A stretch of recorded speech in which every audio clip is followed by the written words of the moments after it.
Halo teman-teman semua yang masih bingung terkait dengan tata negara yang ada di Indonesia sebelum amandemen UUD 1945 dan setelah amandemen, yuk kita tonton video berikut ini. Halo teman-teman sekalian, kali ini kita akan bahas materi terkait dengan tata negara. Nah, tata negara yang kita bahas kali ini yang ada dalam Undang-Undang Dasar.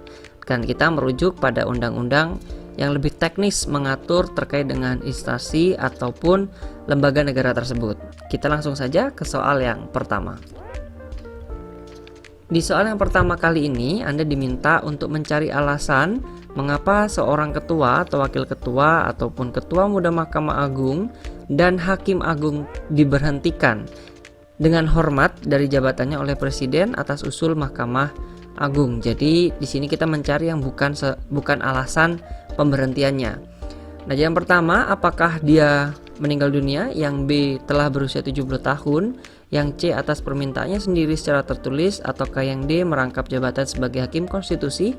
Dan yang E, sakit jasmani atau rohani secara terus-menerus selama 3 bulan berturut-turut yang dibuktikan dengan surat keterangan dokter.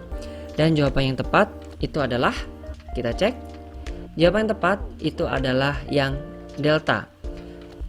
Jadi seseorang itu, ketua, wakil ketua, ketua muda Mahkamah Agung ataupun hakim agung diberhentikan secara hormat dari jabatannya kira-kira ada 5 alasan menurut Undang-Undang Mahkamah Agung. Jadi yang pertama, dia meninggal dunia. Yang kedua, telah berusia 70 tahun. Yang ketiga, atas permintaannya sendiri secara tertulis. Atau yang keempat, dia sakit jasmani atau rohani secara terus-menerus selama 3 bulan berturut-turut yang dibuktikan dengan surat keterangan dokter ataupun ternyata tidak cakap dalam menjalankan tugasnya. Jadi tadi jawaban yang D itu adalah merangkap sebagai hakim konstitusi, dan itu bukan alasan yang dimaksud dalam Undang-Undang Mahkamah Agung. Kira-kira seperti itu ya. Pada soal kedua kali ini Anda diminta untuk mencari yang tidak memenuhi syarat untuk diangkat menjadi panitera Mahkamah Agung. Di sini diminta adalah kecuali adalah ya. Jadi untuk dapat diangkat menjadi panitera Mahkamah Agung, seorang calon harus memenuhi syarat berikut. Kecuali adalah, nah yang mana kira-kira? Ataukah yang A, memiliki pengalaman sebagai advokat minimum 5 tahun, atau dia harus WNI, atau dia harus bertakwa kepada Tuhan Yang Maha Esa, berijazah sarjana hukum atau sarjana lain yang mempunyai keahlian di bidang hukum, ataupun yang E, berpengalaman sekurang-kurangnya 2 tahun sebagai panitera muda Mahkamah Agung ataupun sebagai ketua atau wakil ketua pengadilan tingkat banding. Dan jawaban yang tepat di sini konteksnya berarti kita cari yang tidak memenuhi syarat, ya, yang bukan menjadi syarat, kira-kira seperti itu ya. Dan jawaban yang tepat itu adalah yang A. Jadi tidak ada persyaratan untuk mereka yang ingin menjadi panitera Mahkamah Agung harus menjadi advokat terlebih dahulu. Jadi di sini diatur ada 4 alasan, yaitu dia harus WNI, yang kedua dia bertakwa kepada Tuhan Yang Maha Esa, yang ketiga dia berijazah sarjana hukum atau sarjana lain yang punya keahlian di bidang hukum, dan dia berpengalaman sekurang-kurangnya 2 tahun sebagai panitera muda Mahkamah Agung atau sebagai ketua atau wakil ketua pengadilan tingkat banding. Di soal yang ketiga kali ini kita akan bahas susunan dari Badan Pemeriksa Keuangan berdasarkan Undang-Undang tentang Badan Pemeriksa Keuangan atau biasa kita kenal dengan BPK. Nah, kira-kira yang mana ya yang paling mungkin untuk menjadi susunan dari BPK itu sendiri? Dan jawaban yang tepat untuk susunan BPK itu adalah yang A.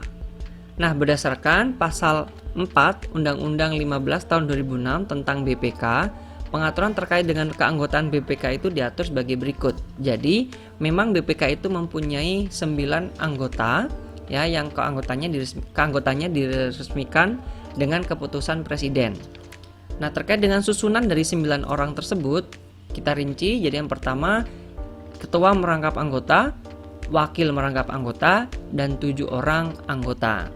Nah, keputusan presiden sebagaimana dimaksud pada ayat 1 yang BPK mempunyai 9 anggota tadi diterbitkan paling lambat 30 hari sejak anggota BPK terpilih diajukan oleh DPR. Oke, kira-kira seperti itu terkait dengan susunan keanggotaan Badan Pemeriksa Keuangan.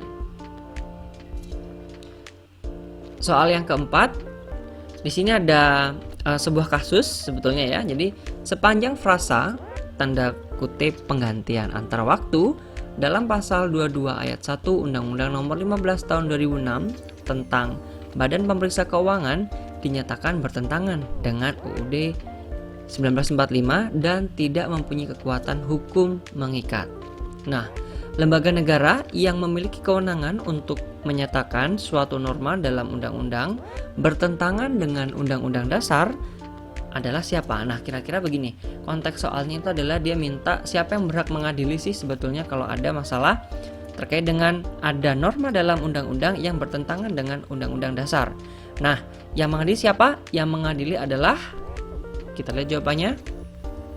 Dan jawabannya yang tepat itu adalah D, yaitu Mahkamah Konstitusi. Kita lihat terlebih dahulu di sini ada tata urutan perundang-undangan dimulai dari UUD 1945, yang kedua TAP MPR, yang ketiga ada undang-undang atau Perpu. Jadi Perpu itu adalah peraturan pemerintah pengganti undang-undang. Jadi dalam ihwal kegentingan yang memaksa, Presiden dapat menerbitkan peraturan pemerintah pengganti undang-undang yang mana nanti harus tetap diundangkan menjadi undang-undang atas persetujuan DPR gitu ya. Itu Perpu.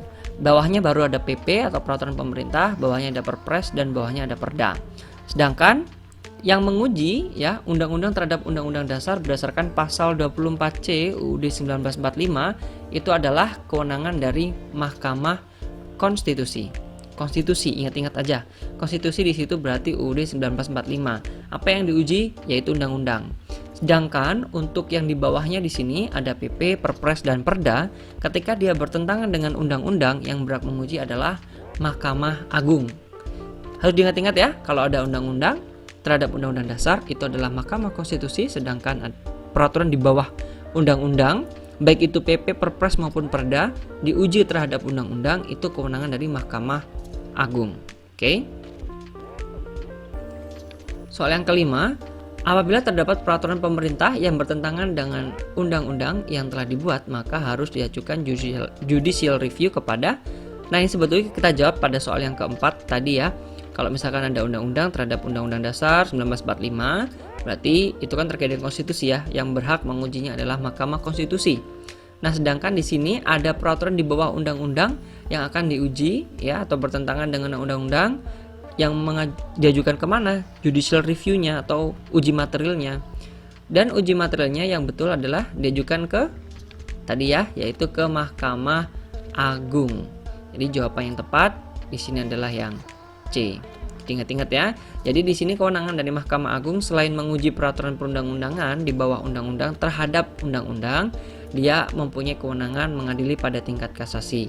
Dan kewenangan lainnya itu diberikan oleh undang-undang, yaitu undang-undang terkait dengan Mahkamah Agung. Nah, gimana kira-kira? Bisa kan mengerjakan soal-soal tata negara?